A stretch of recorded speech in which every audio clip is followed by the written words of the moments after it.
I'm standing in my own apartment doorway, watching my son-in-law scream at me to get out, calling me an annoying old lady who's ruining his party. The music pounds through my walls, shaking the framed photos of my late husband that line the hallway, each bass beat like a hammer against my temples. My hands shake as I grip my grocery bags, the plastic handles cutting into my palms with each passing second of his verbal assault hurled at me.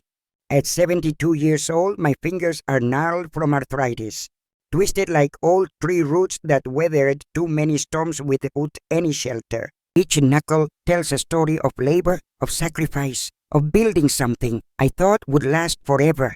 But nobody bothered to read those stories anymore. I built walls around my heart after my husband died, brick by brick.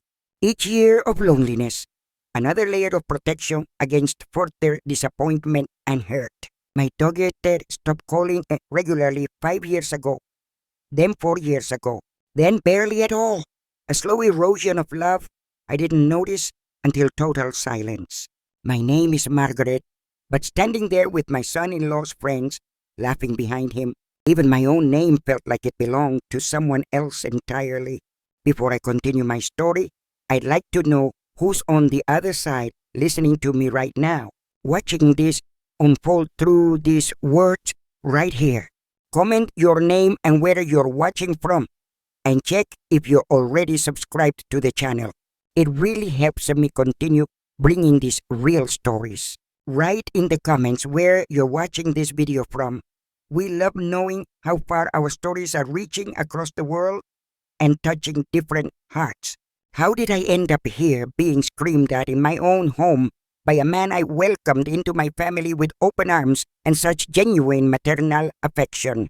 It started 3 weeks ago when I returned early from my sister's house in Connecticut, cutting my visit short because something felt deeply, profoundly wrong inside.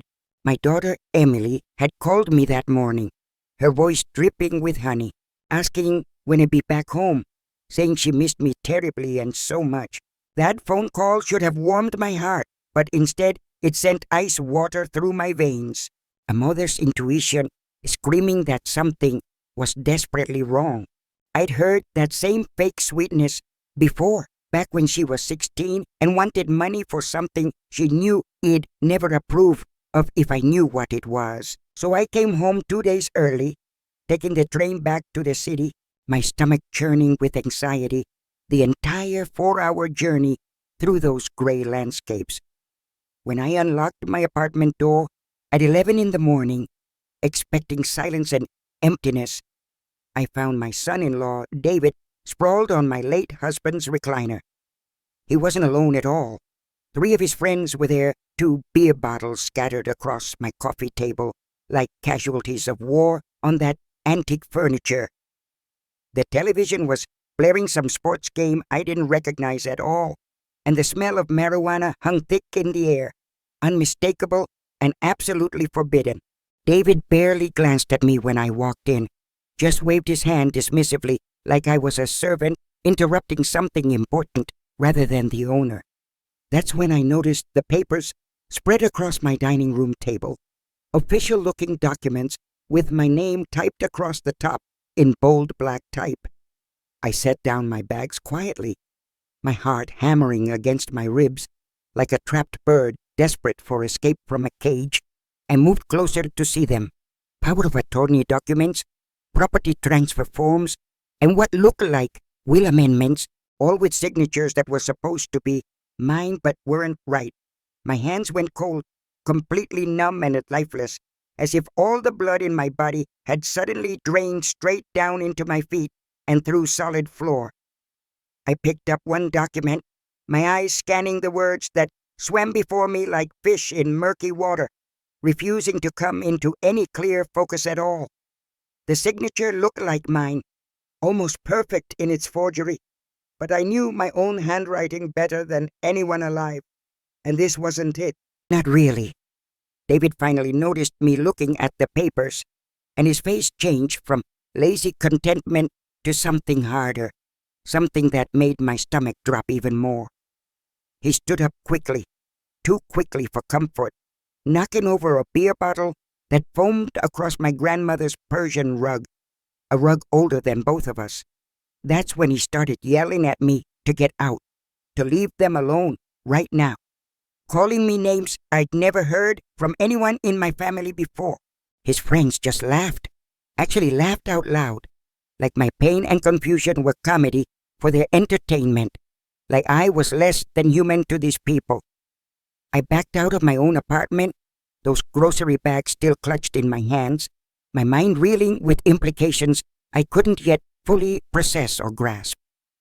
But I wasn't the confused, helpless old woman they clearly thought I was at all, not by a long shot, not even close to it, not after everything I survived.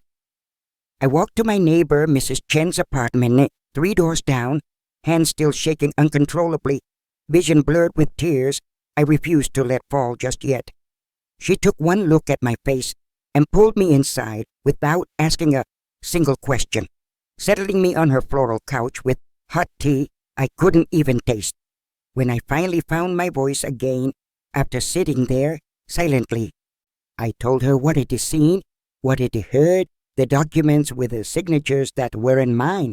Mrs. Chen, bless her practical soul completely, immediately suggested we call her son, who's a lawyer, someone who could look at this situation with clear experience.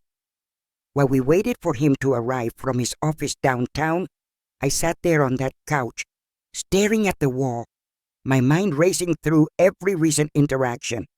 The phone calls asking about my finances specifically, the questions about my will and estate, her sudden interest in where I kept important documents after years. I'd been so happy she was paying attention to me again after years of silence, so starved for her affection that I'd missed every single red flag. Mrs. Chen's son David arrived within the hour, briefcase in hand, his face serious and professional as I explained everything again, my voice steadier now with the anger. He listened carefully, taking detailed notes, asking specific questions about timing and who had access to what documents and when things started feeling strange to me. When I finished my explanation, he leaned back in his chair and said words that made my blood run even colder than before, if that was still possible. Based on what I described in detail, he suspected fraud, specifically elder financial abuse, something apparently far more common than I ever imagined in nightmares.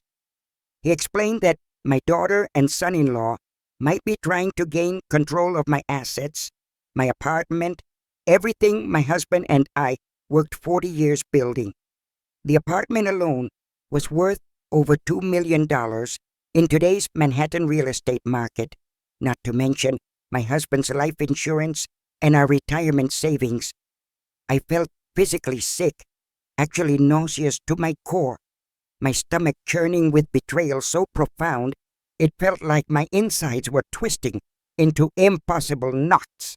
But young David Chen wasn't finished yet at all.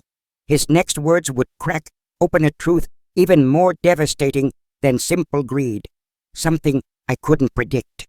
He suggested we access my late husband's laptop, the one I'd kept in the closet untouched for 2 years because opening it felt like disturbing his ghost. I'd forgotten the password months after he died, my grief too heavy to remember such mundane details, so the laptop sat there gathering dust and old memories. Young David knew someone who could bypass the password easily, a friend from college who worked in digital forensics and owed him several favors from past years. Within 2 hours, we had the laptop open finally, and what we found there made everything else seem like a minor inconvenience in comparison to this horror. My husband had known something was wrong before he died suddenly. He'd been investigating quietly, collecting evidence, documenting everything in hidden folders on this computer. Emails between Emily and David dating back 3 years, discussing how to get me to sign documents, how to convince me I was losing my mental faculties slowly, text messages about hiring an attorney who specialized in what they called creative estate planning, which apparently meant legal theft dressed up in proper paperwork. But the worst discovery, the one that made me double over in actual physical pain right there, was the folder labeled simply Evidence of Affair, dated recently. Inside were photographs, screenshots of messages, and a private investigator's report that my husband had commissioned just before his sudden heart attack killed him. Emily wasn't just after my money greedily. She had been having an affair with her own lawyer, the man who was helping them with the forged documents currently. His name was Marcus Webb, a partner at some fancy firm downtown, married with 2 children of his own, and apparently my daughter's partner in crime too. The evidence was overwhelming and undeniable. Photographs of them at hotels together, romantic messages discussing their future together once they had my money for freedom. They'd been planning this for years, actually years, waiting for my husband to die so they could manipulate me more easily without his protective presence there. I sat there on Mrs. Chen's couch, laptop open before me, staring at my daughter's smiling face in a photograph taken at some hotel, her expression radiating joy. The weight of that discovery wasn't the comforting weight of a beloved book in my hands, but lay pressing down on my chest, stealing my breath away entirely. My world didn't collapse dramatically, like a building imploding in controlled demolition, but tilted subtly, imperceptibly, like the first tremor before devastating earthquakes. I thought about confronting them immediately, storming back to my apartment and throwing the evidence in their faces, watching them scramble for excuses and desperate lies. But young David Chen stopped me with one hand on my arm gently, and advice that would change everything about how I approached this nightmare scenario unfolding. He said, "These people are clearly willing to commit fraud without hesitation. They are desperate and probably dangerous in their own way. We need to be strategic. Instead of confrontation right now, he suggested we build an airtight case, gather more evidence systematically, and plan a reveal that would maximize legal consequences completely." I agreed, because even in my devastation and fury, I recognized wisdom when I heard it clearly, and rage without strategy accomplishes nothing but temporary satisfaction alone. Over the next 2 weeks, I became someone I never thought I'd be in my entire life. A detective investigating my own daughter, documenting her crimes with precision. Young David helped me install security cameras in my apartment while they were out, tiny devices hidden in picture frames and smoke detectors, recording everything always. We captured them on video, discussing the forged documents casually, laughing about how easy it was to trick me, calling me senile and pathetic, words that burned. I hired the same private investigator my husband had used, a weathered woman named Janet, who looked like somebody's grandmother but had eyes like cold steel. Janet followed Emily and Marcus for 10 days straight, documenting their meetings, their hotel visits, gathering evidence that would destroy Marcus' career and marriage simultaneously. We discovered they'd already transferred $50,000 from my savings account into one David had opened in my name with forged authorization documents, of course. The paper trail was clear once you knew where to look carefully. Banks don't question things when signatures seem legitimate and account holders appear to authorize. I felt violated in ways I couldn't articulate clearly. My own child systematically stealing from me, planning to leave me with nothing, maybe even institutionalize me. But the third revelation, the one that came 2 days ago and sealed their fate absolutely and permanently, was discovered purely by accident while going through emails. Emily had written to Marcus discussing their endgame, which wasn't just theft, but my complete removal from the picture entirely, permanent and terrifying in its calculation. They'd been researching nursing homes, the worst kind, the places you see on news investigations, where elderly people are neglected and forgotten until they die. The email explicitly stated that once they had full legal control through the forged power of attorney, they'd commit me involuntarily, claiming dementia I didn't have. They planned to sell my apartment immediately after committing me, split the money equally, and disappear together to somewhere warm, maybe Costa Rica, leaving me there.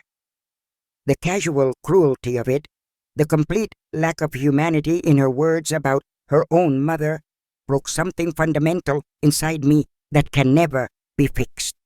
I'd given birth to her after hours of labor, nursed her through every childhood illness, paid for her education, celebrated every milestone, loved her unconditionally for years. And she had repaid that love by plotting not just to steal from me, but to erase me entirely from existence, to make me disappear so she could live. Have you ever discovered that the people who should love you most actually despise you completely, see you as nothing more than an obstacle to their personal happiness? How would you react if you learned your own family conspired to not just rob you, but remove you from existence entirely, like you were garbage to discard? If you're following me this far in my story, leave a comment telling me, have you also been betrayed by someone you loved with everything you had?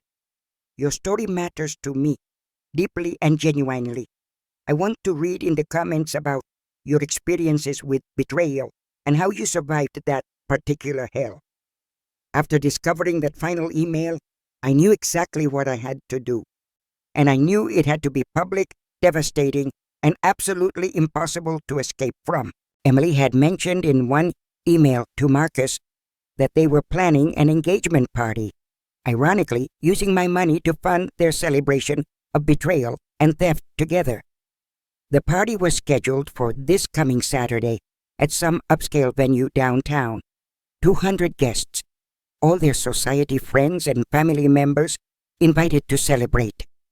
Young David Chen smiled when I told him my plan, that rare smile lawyers get when they know justice is about to be served with precision and effectiveness.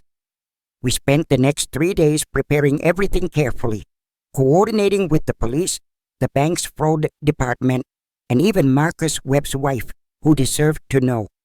I had printed copies of every document, every photo, every email, every bank statement showing the theft, all organized into folders with tabs and clear labels. Janet, the investigator, had compiled everything into a presentation, complete with slides showing the evidence chronologically, impossible to deny or explain away through desperate lies. Marcus's wife, Patricia, was understandably devastated when I met with her at a coffee shop. But she was also furious, that particular fury from years confirmed.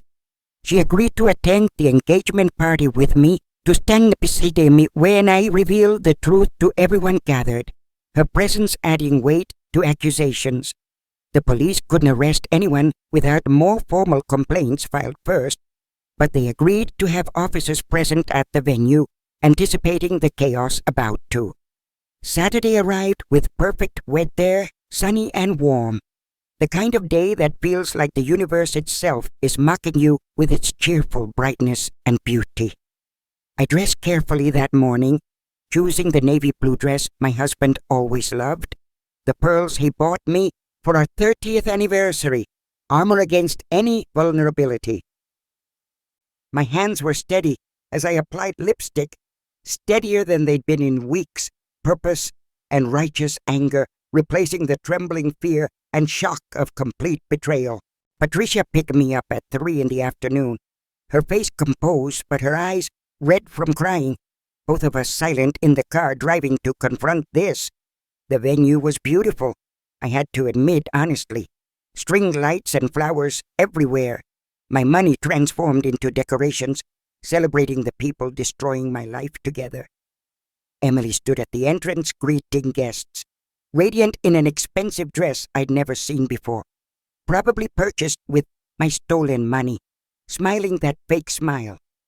She saw me and her face went through several expressions rapidly. Surprise, confusion, then anger, quickly masked behind that practiced, sweet, completely hollow smile she perfected. "Mother," she said, her voice dripping with false affection. "I didn't know you were coming today. We thought you were still at Aunt Susan's house visiting." I smiled back, matching her fakeness with my own carefully practiced expression, and said I wouldn't miss my daughter's engagement party for anything, not for the world.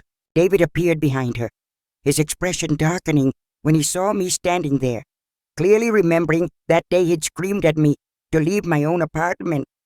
I walked past them both without another word, Patricia following close behind me, both of us entering the reception hall with folders clutched tightly against our chests. The room was filled with people I recognized: Emily's friends from college, David's business associates, family members I hadn't seen in years gathered here celebrating together. I found the event coordinator, a harried young woman with a clipboard, and asked very politely if I could make a toast before dinner was actually served. She seemed surprised, but agreed, probably thinking I was just a proud mother wanting to embarrass her daughter with sentimental stories and loving speeches about her childhood. I waited until everyone had champagne in their hands, until Emily and David were standing at the front of the room, until all eyes were on me expectantly. The coordinator handed me the microphone and the room fell silent. 200 people waiting to hear the mother of the bride say something sweet and easily forgettable. Instead, I began by thanking everyone for coming to celebrate this union, my voice steady and clear, despite my heart hammering against my ribs like war drums. Then I said I had some information to share about the couple everyone was here to honor. Information I thought everyone should know before celebrating any further. I saw Emily's face drain of color completely, all that expensive makeup suddenly highlighting how pale and terrified she'd become in just seconds of realization dawning. I explained calmly and clearly that my daughter and her fiancé had spent the past several months systematically stealing from me, forging my signature on legal documents. The room erupted in gasps and murmurs, people looking at each other confused, looking at Emily and David, whose expressions had gone from shock to pure panic. I continued, explaining about the power of attorney documents, the transferred money, the plans to institutionalize me in a nursing home against my will and better knowledge. Then Patricia stood up beside me and I introduced her as Marcus Webb's wife, the attorney who'd helped them forge documents and who'd also been sleeping regularly with my daughter for over 2 years. I finished, watching Emily's face crumble entirely, watching Marcus Webb, standing near the back, try desperately to leave through his side. But young David Chen and his colleagues were blocking the exits, along with 2 police officers in plain clothes who'd positioned themselves strategically throughout venue earlier today. I had Janet, my investigator, project the evidence onto a large screen that had been set up for showing the couple's romantic photos throughout the evening. Instead, everyone saw bank statements, forged signatures, hotel receipts, text messages discussing how to manipulate and rob me, emails planning my involuntary commitment to terrible institutions. The photographs of Emily and Marcus together appeared next, undeniable and explicit enough to make several older relatives gasp audibly and cover their mouths in complete horror. Emily tried to speak, to defend herself desperately, but her voice came out as a strangled sob, nothing coherent, just sounds of someone watching their life implode. David turned to run, but the police officers stopped him, asking both him and Emily to remain present while they asked some questions about these allegations. Marcus Webb was already being confronted by Patricia, her voice rising above the chaos, calling him every name I'd been thinking but was too polite to actually say. His law partners were in attendance too, their faces growing darker by the second as they realized one of their own had committed fraud jeopardizing the firm. I stood there at the front of that beautiful room, microphone still in hand, watching everything I carefully orchestrated unfold with a devastating precision and perfect exact timing. People began leaving quickly, embarrassed to be associated with this scandal, whispering frantically to each other about what they just witnessed with their own privileged eyes here. Emily finally found her voice, screaming at me that I'd ruined her life, that I was a vindictive old woman, that she'd never forgive me for what I did. I walked up to her slowly, everybody watching, and said very quietly, so only she could hear, "You ruined your own life by choosing greed over genuine love."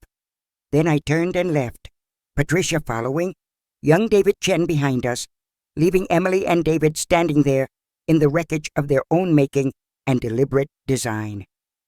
The legal consequences came swiftly after that night, faster than it even anticipated, given how slow the justice system supposedly moves through these types of complex cases.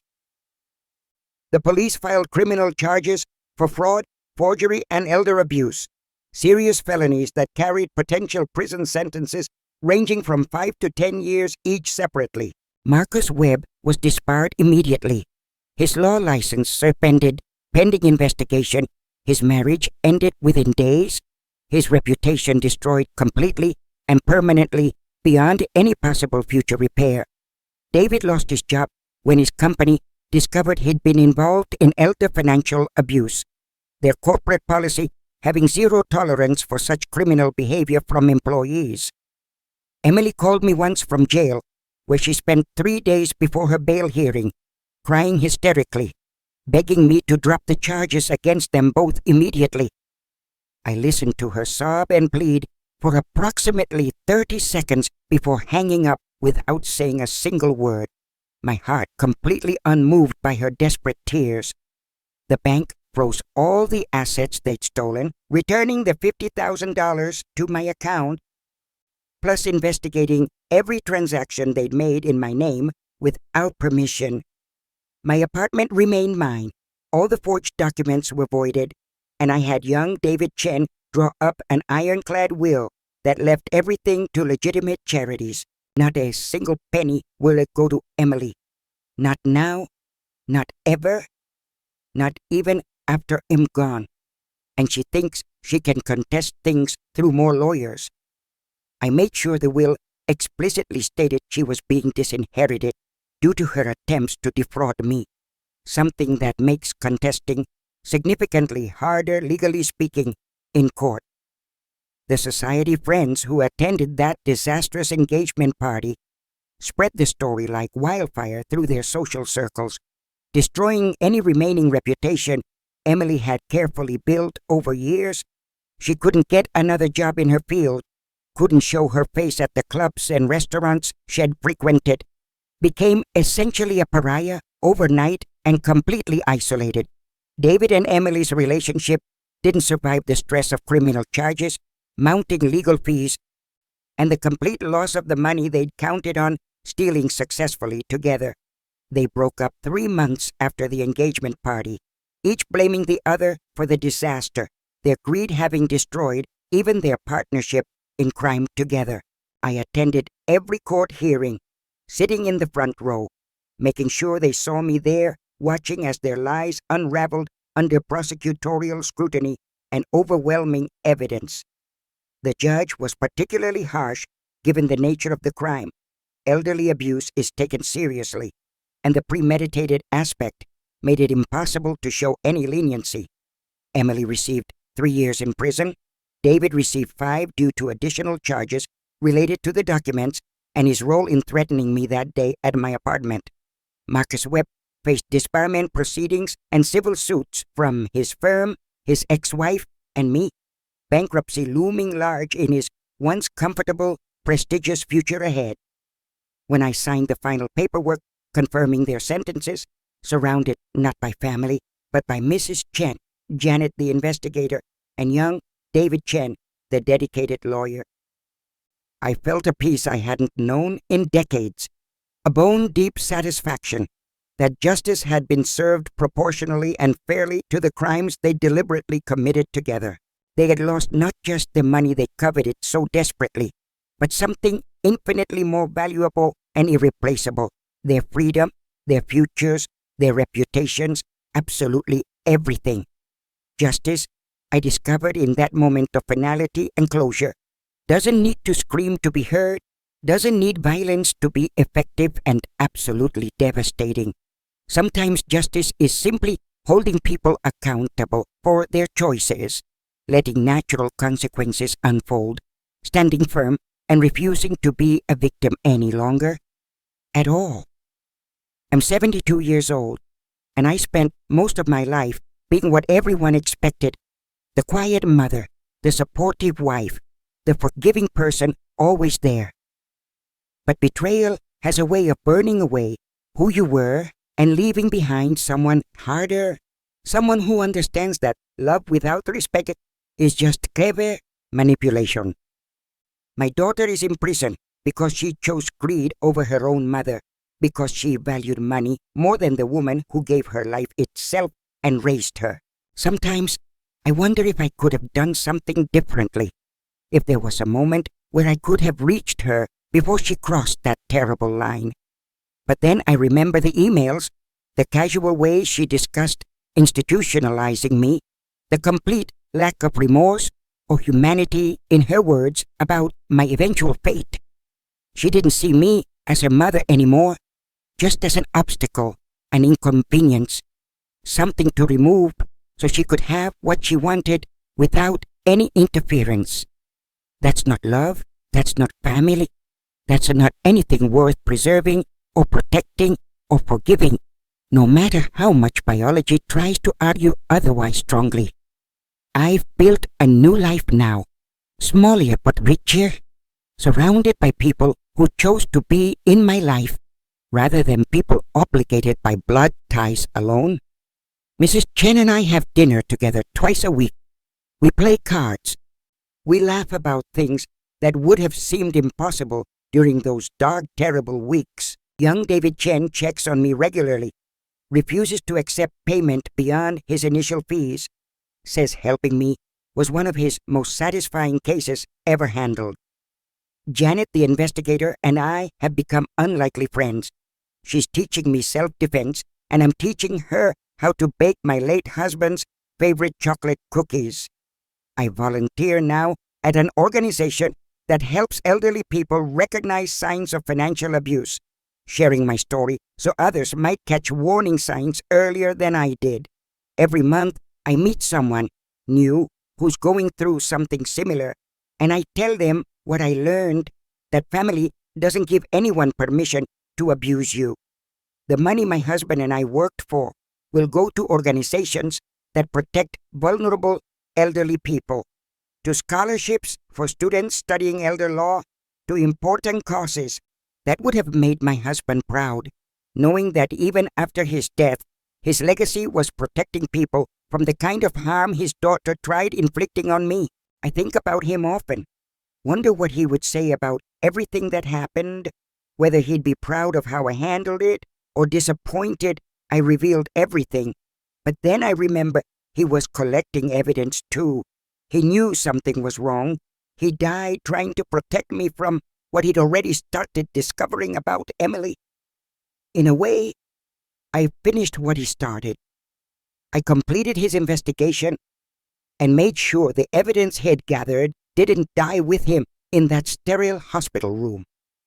Sometimes late at night, I still cry about losing my daughter, not to death, but to something worse, to choices that transformed her into someone unrecognizable and cruel. I mourn the child she was, the young woman full of potential and kindness, before greed and desperation twisted her into someone capable of such calculated cruelty. But I don't mourn the relationship we had at the end, because that wasn't real. It was manipulation and lies dressed up as daughterly affection and genuine concern. The truth is painful, but liberating, knowing who people really are rather than who you desperately wished they'd be for your comfort and emotional survival and peace. I'm learning to be okay with being alone, with building my life around chosen family rather than obligated family, with finding peace in authenticity over comfortable pretense. My apartment is mine, fully mine, and I've redecorated it completely, removing every trace of those terrible weeks when I felt violated in my own home, constantly and deeply. The leather recliner where David sprawled is gone, donated to charity, replaced with a comfortable new chair that holds no memories of betrayal and disrespect whatsoever at all. I've painted the walls, changed the locks multiple times, installed better security, created a space that feels safe and mine in every way that matters to me now. On particularly difficult days when I question whether I did the right thing, whether I was too harsh, whether a mother should forgive anything her child might do, I reread those emails where Emily discussed institutionalizing me, where she laughed about my supposed senility, where she planned my erasure from her convenient life completely. And I remember that mercy without accountability isn't mercy at all. It's enabling, it's allowing people to continue harming you under the guise of unconditional family love. I chose myself, finally, after 72 years of choosing everyone else first, of putting their needs and wants ahead of my own dignity and self-respect always. That choice saved my life. Not just my finances, but my actual life. Because who knows what would have happened if I hadn't caught them when I did. Would they have succeeded in having me institutionalized, declared incompetent by doctors paid to say whatever they needed said to gain full control of my assets entirely? Would I have died in some neglectful nursing home, alone and forgotten, while my daughter and her lover spent my money traveling the world without any conscience? You'll never know, because I fought back, because I refused to be a victim, because I chose justice over the comfortable illusion of family harmony at all costs.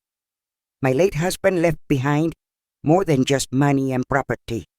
He left behind a legacy of fighting for what is right, of protecting those who can't protect themselves.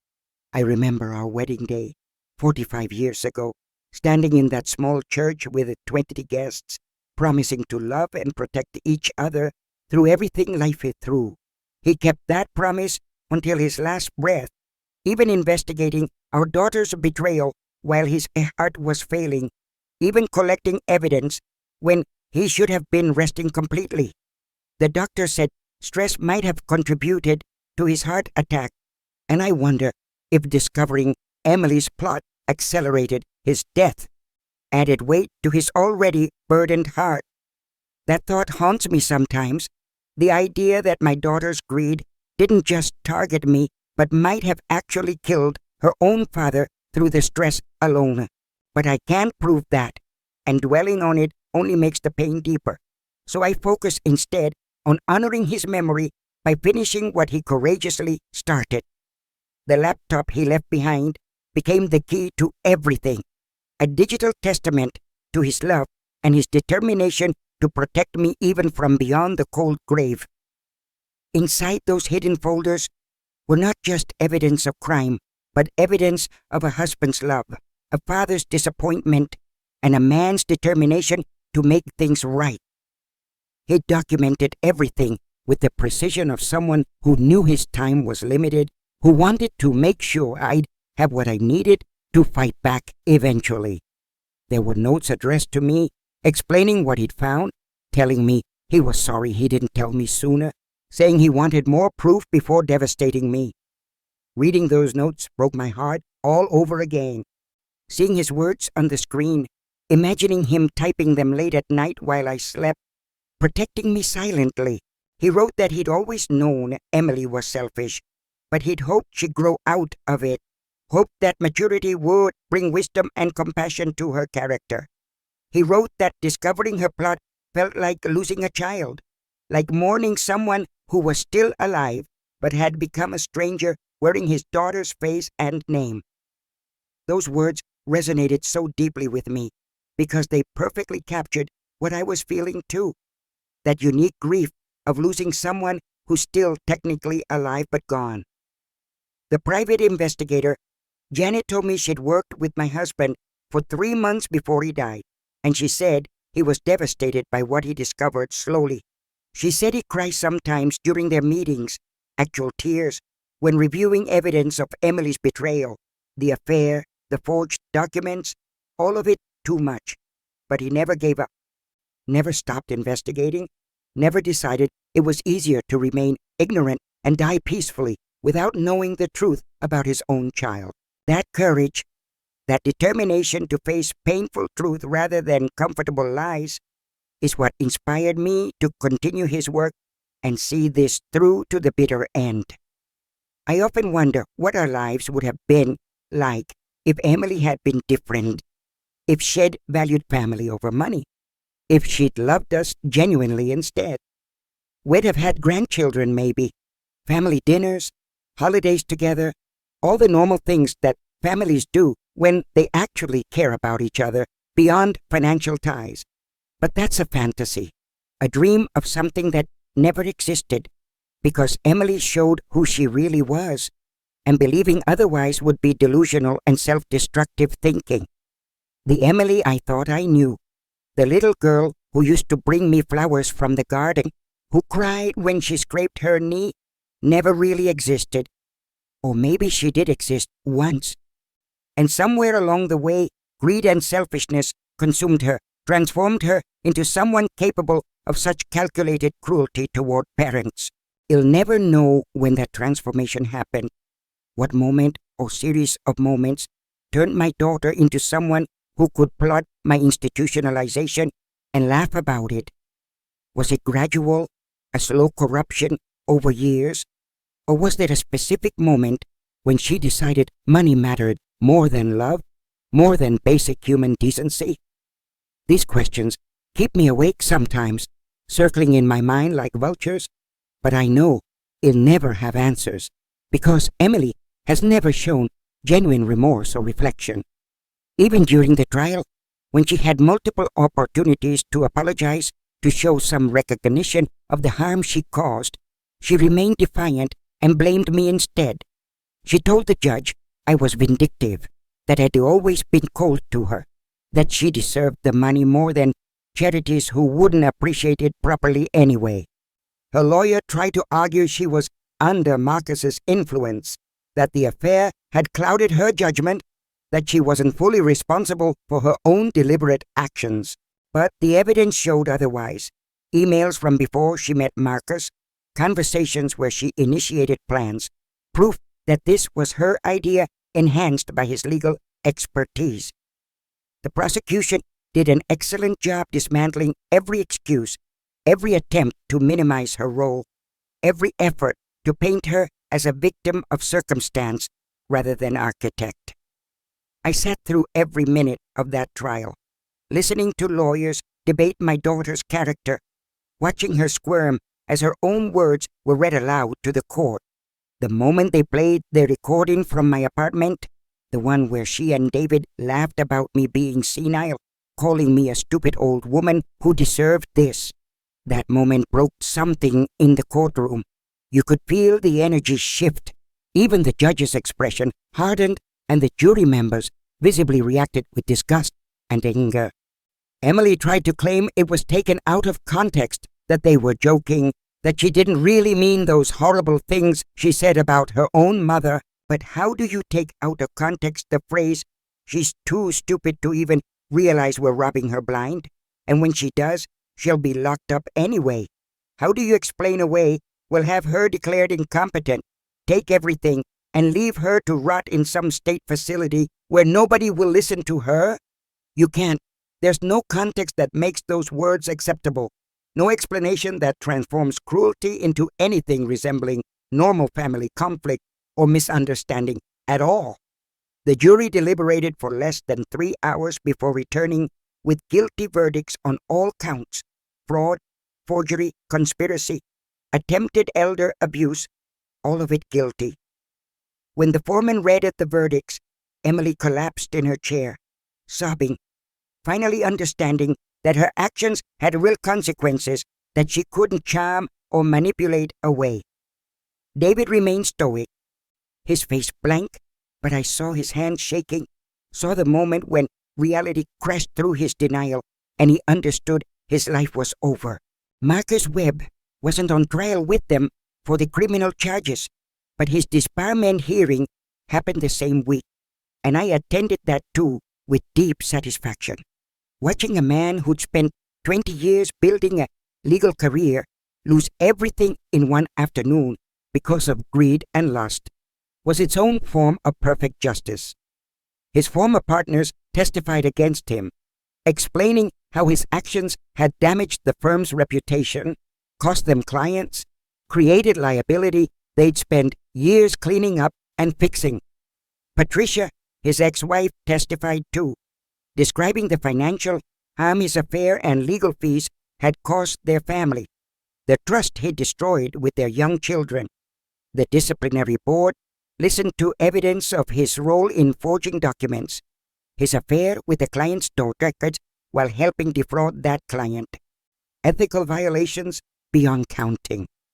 They revoked his license permanently, not suspended pending review, but permanently disbarred, meaning he could never practice law again anywhere in the United States at all. I watched him leave that hearing, shoulders slumped, no longer the confident attorney who'd smiled charmingly while helping my daughter steal from me and plot worse. He looked old suddenly, defeated, like someone who'd gambled everything on one hand and lost spectacularly, publicly, with no chance of redemption or recovery ever again. Justice, I learned, doesn't always look like movies portray it, dramatic and immediate and somehow satisfying in a clean way that resolves all emotional complexity and pain. Real justice is messy. It's sitting through hours of legal proceedings. It's watching people you once loved destroy themselves. It's winning but feeling empty sometimes anyway. There were moments during the trial when I almost felt sorry for Emily, seeing her reduced to tears, seeing her future crumbling, remembering the child she was. But then I'd remember those emails planning my institutionalization, the laughter captured on recordings, the casual cruelty, and my sympathy would evaporate completely and immediately. You can't commit the crimes she committed and expect mercy just because you're caught. And sorry. Being sorry isn't the same as being remorseful or understanding wrongness. Real remorse means acknowledging harm, taking responsibility without excuses, showing genuine understanding of how your actions affected another human being profoundly and permanently. Emily never showed that. Every apology was qualified with, but you have to understand, or I was under pressure, or Marcos influenced me, or some other deflection. Even now, 2 years later, I receive occasional letters from her in prison, letters that still blame me, still claim I overreacted, still insist she deserves forgiveness. I don't read them anymore. I recognize her handwriting on the envelope and throw them away unopened, refusing to let her manipulate me, even through written words. My therapist says that's healthy, that protecting myself from ongoing manipulation isn't cruel. It's necessary for my own mental health and continued recovery from trauma. Yes, I see a therapist now, something I should have done years ago, but never made time for, always putting everyone else's needs before my own mental well-being. She's helped me understand that Emily's betrayal wasn't about me being a bad mother or doing something wrong. It was about Emily's character and her own choices. She's helped me work through the guilt I sometimes feel, the nagging voice that whispers, maybe if I'd been different, maybe if I had noticed sooner, maybe. But there are no maybes that change reality, no amount of different parenting that would have stopped someone determined to choose greed over love and human decency.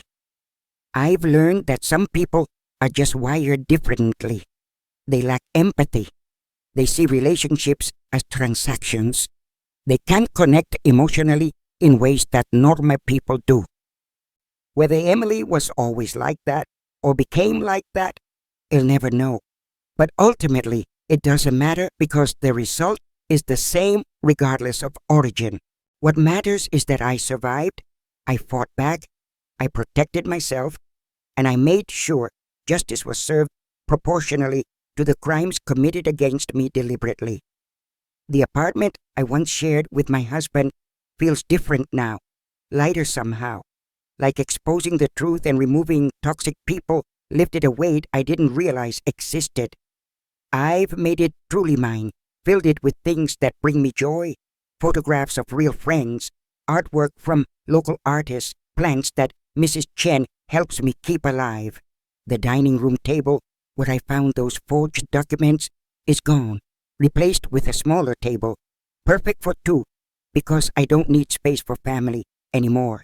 I host dinners now, small gatherings of the people who've become my chosen family, Mrs. Chen, Janet, young David and his wife, other volunteers from the organization. We laugh, we share stories, we support each other through difficulties, we celebrate victories, we create the family dynamic that biology failed to provide me with naturally. These people chose to be in my life, knowing exactly who I am, knowing my history, knowing my flaws, and they stay because they want to, not because blood. That means more to me than any biological connection ever could.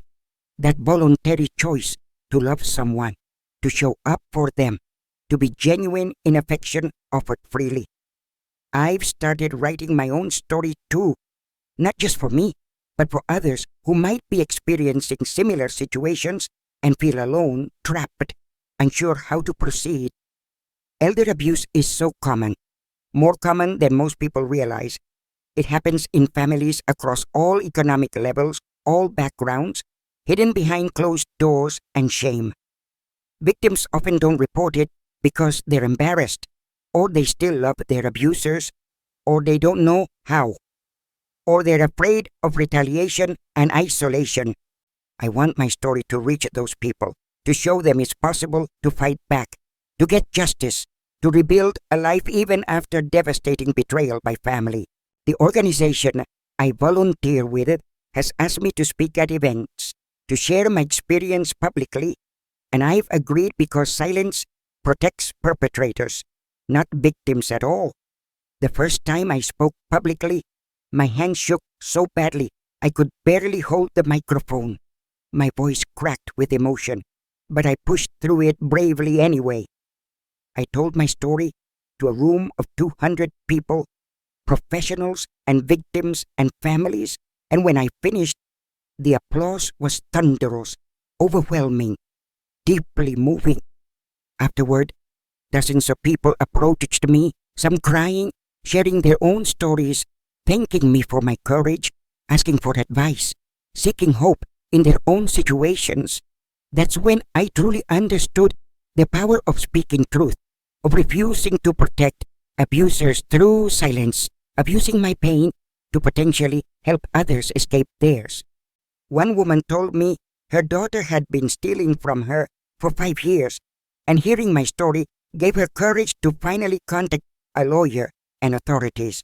Another elderly man said his son had forged documents too, and he'd been too ashamed to tell anyone, but now he understood it wasn't his fault or his shame.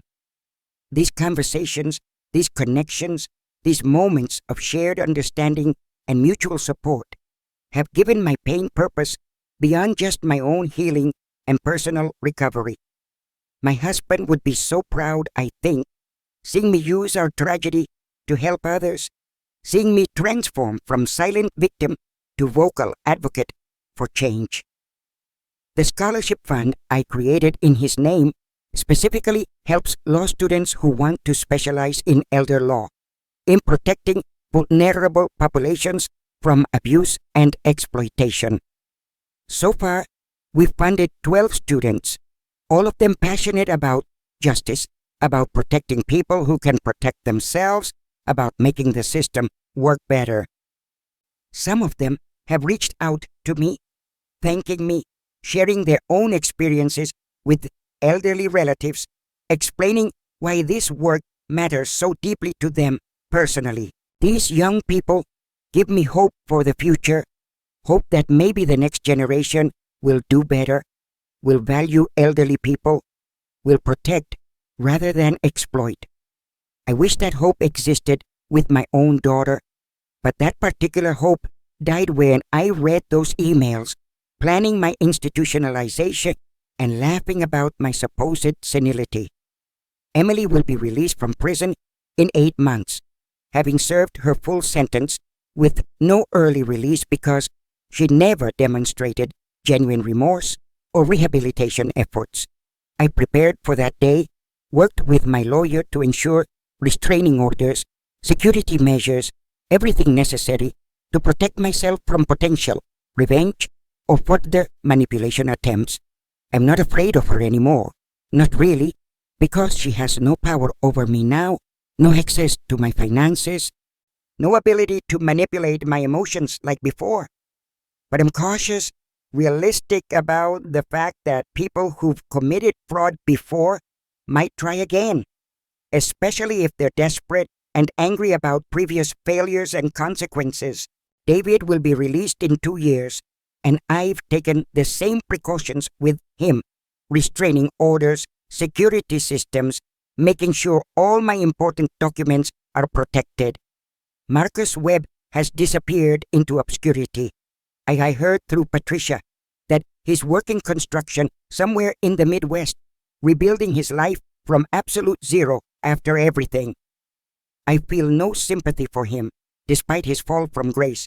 He made choices, adult choices, with full understanding of consequences, and now he lives with those results. Patricia has moved on, remarried actually, to a kind man who treats her well, and we stay in touch occasionally, bonded by shared experience of betrayal by people. She sometimes asks if I ever regret exposing everything so publicly, if I wish I'd handled it privately, kept it quiet, protected Emily despite the crimes committed. I tell her the truth, that public exposure was necessary because private confrontation would have allowed them to manipulate, to minimize, to escape real consequences and accountability. Making it public meant witnesses, meant evidence becoming official record, meant they couldn't rewrite history or gaslight me into doubting my own reality and valid perceptions. It also meant other people in similar situations saw it, learned from it, understood they weren't alone, recognized that fighting back is possible and sometimes necessary. The embarrassment of public exposure was worth it for the justice achieved, for the protection secured, for the message sent that elderly people aren't easy targets. I've become something of a minor celebrity in elder advocacy circles, invited to conferences, quoted in articles, interviewed for documentaries about financial elder abuse and fraud. It's strange sometimes being recognized, having people know my story before I know theirs, but I've learned to embrace it as a platform for change rather than invasion.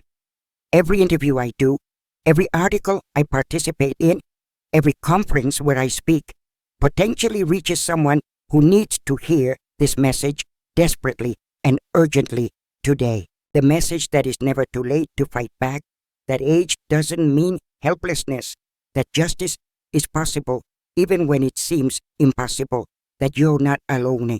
My life at 74 looks nothing like I imagined it would, but in many ways is richer, more purposeful, more authentic than it ever was before betrayal. I've learned who my real friends are. I've built a chosen family that actually cares. I've found purpose in advocacy. I've discovered strength I didn't know existed inside. The loneliness I felt before, that deep isolation of being surrounded by family but not truly seen or valued, has been replaced with genuine connections and mutual respect. Mrs. Chen and I take a watercolor painting class together now. Neither of us are any good, but we laugh at our terrible paintings and enjoy the creative process. Janet taught me basic self-defense, not because I need it daily, but because feeling physically capable at my age is empowering and in ways I never anticipated before learning. Young David and his wife include me in their family celebrations. I'm like an honorary grandmother to their children who call me Nana Margaret and make me cards. These simple joys, these ordinary moments of connection and care are what life should be, what family should feel like, what I deserved all along but never received. I don't miss Emily, not the Emily she became anyway, and Ivy made peace with grieving the daughter I regret I had while accepting the stranger who actually existed. Grief isn't linear. Some days I'm fine. Other days I see a mother with her adult daughter and feel a sharp pain of loss, of what he'll never have again. But those moments pass, and I return to the life I've built, the genuine life with the real people who show up, who care, who see me as valuable beyond the money. My health is good, better than it was during those stressful weeks of discovery and trial, when anxiety and betrayal made me physically sick with stress constantly and daily. I exercise regularly, now walk in the park with Mrs. Chen most mornings, do gentle yoga classes at the senior center, take care of my body intentionally and purposefully. I eat better too, cooking healthy meals, trying new recipes, sometimes having friends over for dinner parties that end with laughter and good conversation instead of tension. My blood pressure is down, my doctor is pleased, and I feel more energetic at 74 than I did at 72 when I was drowning in family dysfunction. Stress kills, literally kills elderly people, and removing toxic relationships from my life probably added years to my lifespan, years I intend to use meaningfully and intentionally. I'm planning to travel next year, something my husband and I always talked about doing but never made time for, always putting it off for some day that never came. Janet wants to go to Italy with me. We're planning a 2-week trip, just two old women eating pasta and seeing art and enjoying life without apologies or obligations. The money I'm spending on that trip is money Emily wanted to steal, money she thought she deserved, money that instead will create beautiful memories with a real friend. There's justice in that, somehow, using the life I protected to actually live, to experience joy, to create moments worth remembering rather than just surviving days alone. I think about my husband constantly during these plans, imagining what he'd say, knowing he'd be thrilled that I'm finally prioritizing my own happiness and well-being completely. He always told me I was too selfless, too willing to sacrifice my own needs for others, too quick to put myself last in every situation automatically. If he could see me now, standing up for myself, building a life that serves me, prioritizing my own peace, I think he'd be incredibly proud and relieved. Sometimes I talk to him still, sitting in the chair near the window where he used to read, telling him about my day, asking his opinion on decisions large. I know he can't answer. I'm not delusional, but it comforts me to maintain that connection, to feel like he's still part of my life somehow, despite physical absence. The laptop where I found all the evidence sits in my closet now. I can't bring myself to throw it away, but I don't use it. It's like a memorial to his love, his determination to protect me, his courage in facing painful truth, his legacy of fighting for what's right even when it's hard or costly. I've digitized everything from that laptop, backed it up in multiple places, ensured the evidence is preserved not just for legal purposes, but for historical memory too. Someday, maybe decades from now, someone might study elder abuse patterns and find my case, learn from it, use it to help others. And that possibility brings me comfort. My story isn't unique, unfortunately. Thousands of elderly people face similar betrayals, similar schemes, similar heartbreak from the people who should protect them most faithfully. But maybe my story can be a roadmap, a guide, evidence that fighting back is possible, that justice exists, that you can survive and even thrive after devastating betrayal? Do you think I went too far by destroying my daughter's entire future, by sending her to prison, by making sure she'd never have access to my assets? If you discovered that people you raised and loved with everything in your being actually despised you completely, could you forgive them? Or would revenge feel inevitable? Have you ever had to choose between protecting yourself and protecting a relationship with someone who was actively trying to harm you for their own personal gain? Would you have handled this differently? Maybe confronted them privately, given them a chance to explain, or apologize before going nuclear with the public exposure and legal action? Or do you think they deserved exactly what they got? That betrayal of this magnitude requires consequences equally devastating and permanent without any mercy shown at all. I genuinely want to know what you think, because even now, 2 years later, I sometimes question my choices, wonder if there was a better way somehow. But then I remember that email about institutionalizing me, that recording of them laughing, calling me stupid, plotting my complete erasure, and my doubts evaporate completely and immediately. Some actions are unforgivable, not because I'm incapable of forgiveness, but because forgiving them would require denying my own worth, accepting abuse as acceptable family behavior. I choose myself, I choose my dignity, I choose to believe that I deserved better than what they offered, and I refuse to apologize for protecting myself completely. That's my truth, my story, my journey from victim to survivor to advocate, and I'm sharing it with you, hoping it resonates, helps, or simply reminds you never accept less.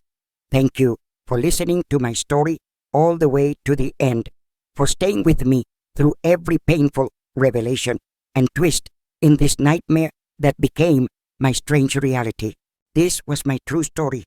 Every word here is real. These are experiences from someone who survived extreme betrayal and found strength to keep going forward with purpose. If this story touched you in any way, moved you, or made you think deeply, please subscribe to the channel so you don't miss future stories like mine. I post real stories of survival, revenge, and justice every week here. Stories that make you think about family, loyalty, and where we draw necessary lines for protection.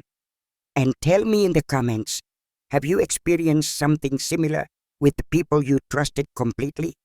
What would you have done in my place facing these impossible choices? I genuinely love reading your stories too. Your experiences help others feel less alone, help people understand they're not crazy for feeling betrayed and hurt deeply by family.